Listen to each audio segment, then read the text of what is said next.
Bullshit. How many storytelling opportunities are you missing?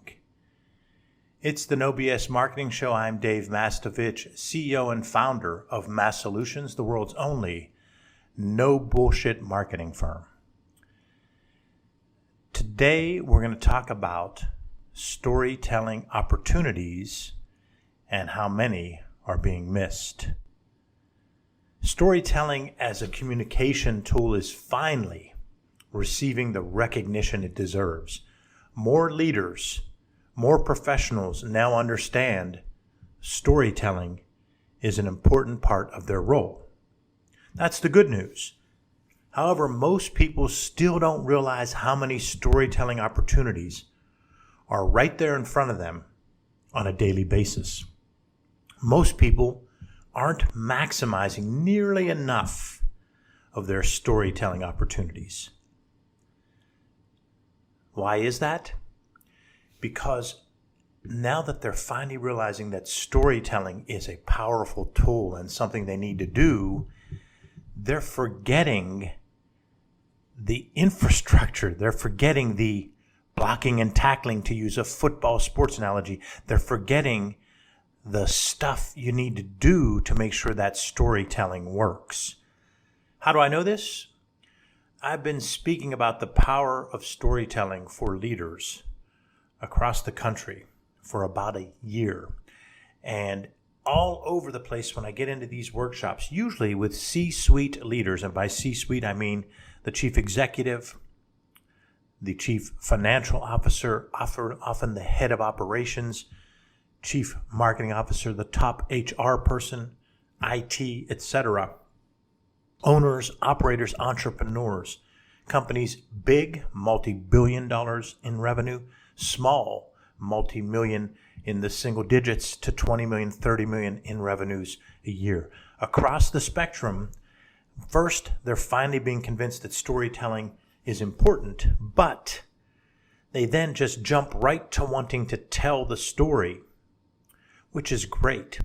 I get excited about helping them find a way to quickly tell the story through the Your No BS Story Builder trademarked intellectual property and system that we have at Massolutions that enables anyone to quickly build a story that ties to what cognitive psychologists say we already want to do, which is we take bits and pieces that we learn about someone and we start formatting that around a story of that person working through struggles and overcoming barriers and having others help them and having lessons learned. And we formulate that about each other into a story. That's what the cognitive psychologists say the neuroscience behind this is. We already want to have stories. So I get excited when I have the chance to help someone build a story.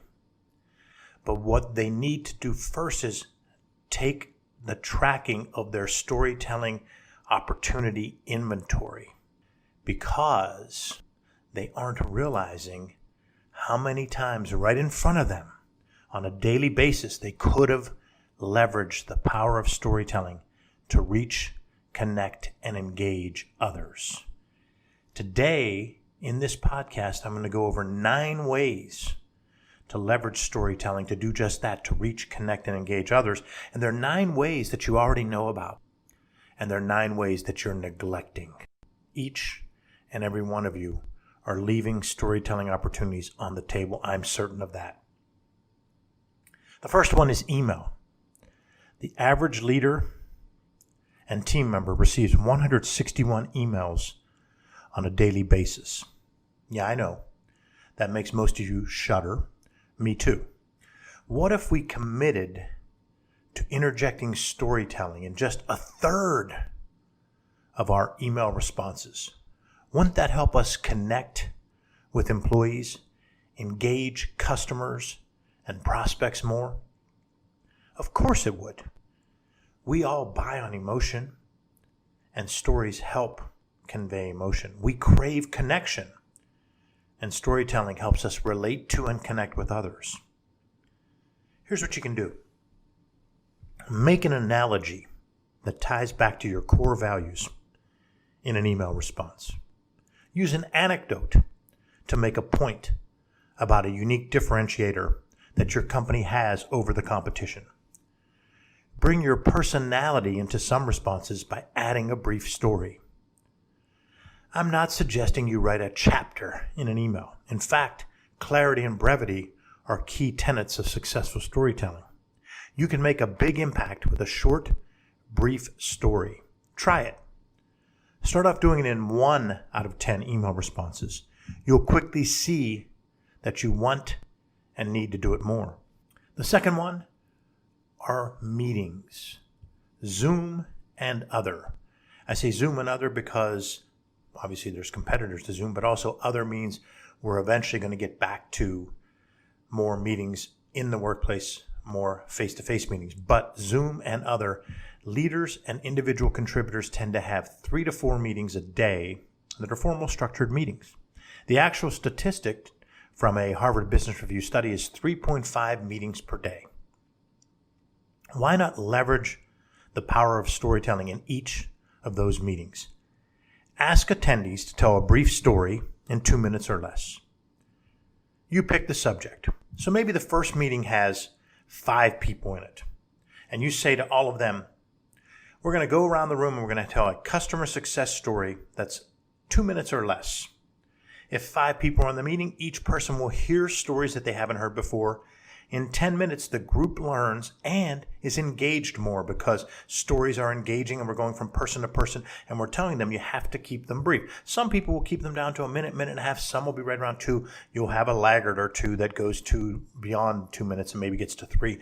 You teach them, you coach them up because clarity and brevity matter. The next meeting could start with each person telling a story about a customer challenge. Again, everyone in that meeting learns, momentum grows, because the stories get told again and again outside of the meeting. The third example, text messages. Texting has become an important communication channel in business and continues to grow each day with the average number of texts at 33 per day. You want to interject a brief anecdote during a text string to convey what you see as the major takeaway of that conversation. Now, during my workshops, I'll often hear from a leader who asks how they can tell a story in a text or even in an email. If you built your key storytelling pillars around your core values, your competitive advantages, those stories are told again and again. This enables you to refer to the story with a sentence or headline that triggers the memory, text, email, or whatever. So whatever channel you're using, in this case I'm talking about text, but it could be email, it could be something else.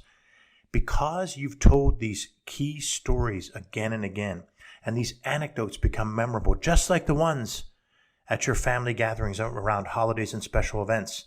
There are stories that you tell again and again in your personal life, and those are remembered.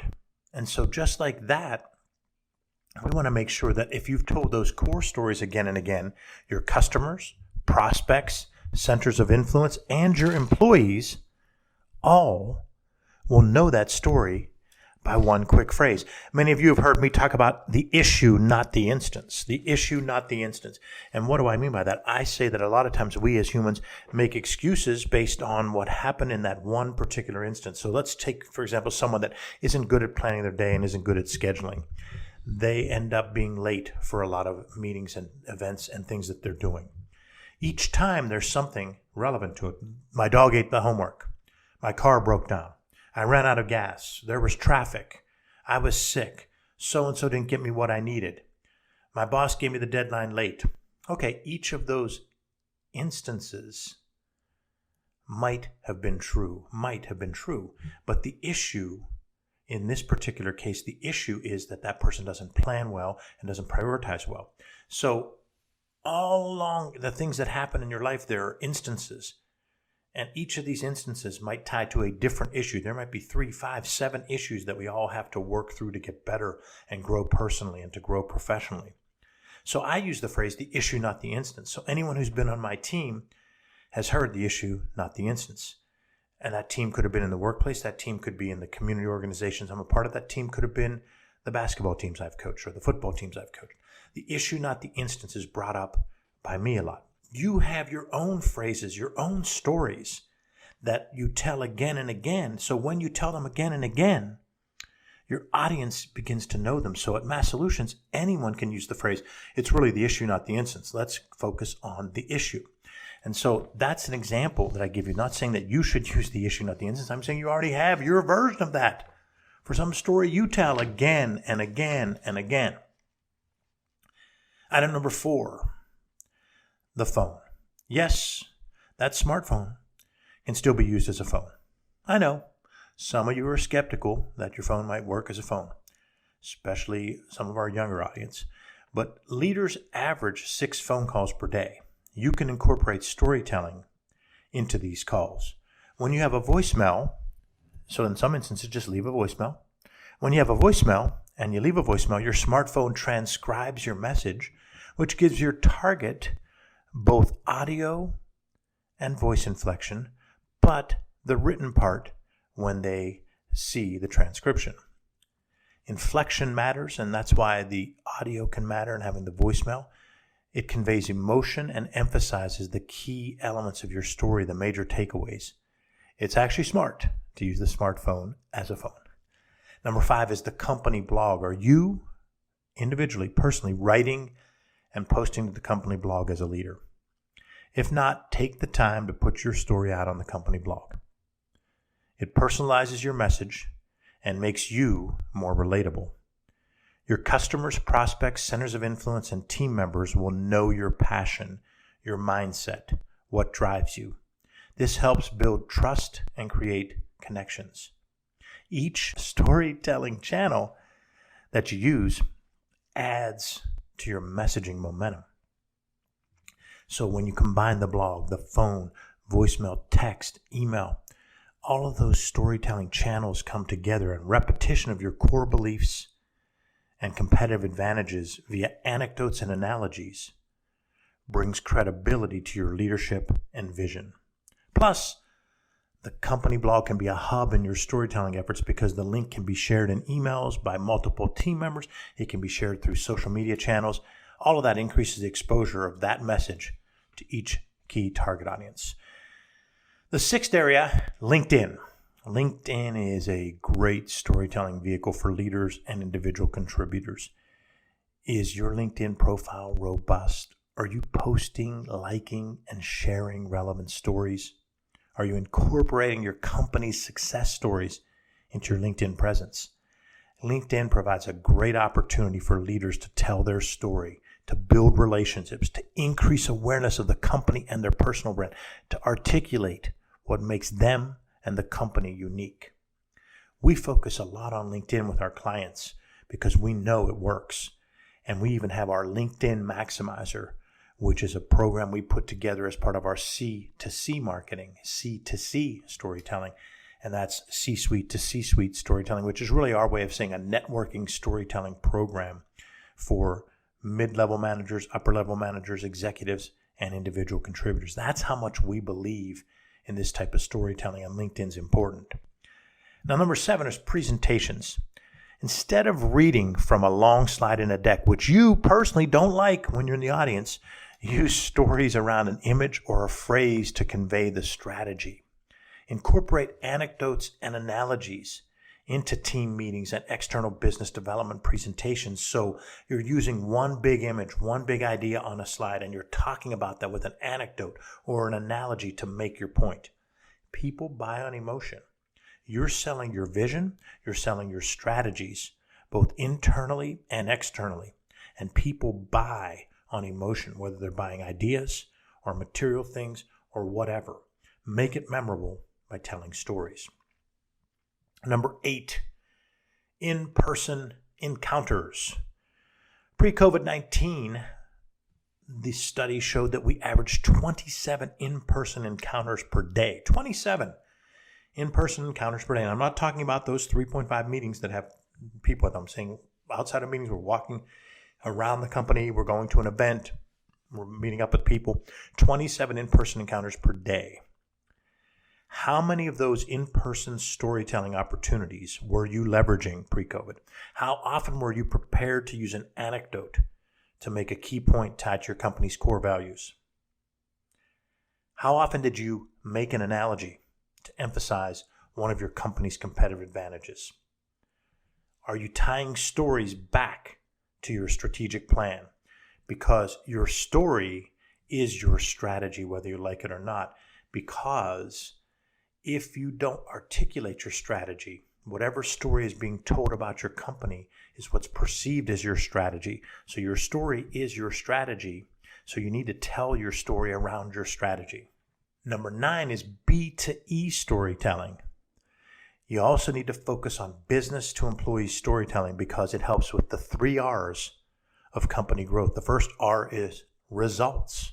Productivity increases when storytelling increases because it improves internal communication. It can build trust because we get to trust each other and our leaders, and it can align the team.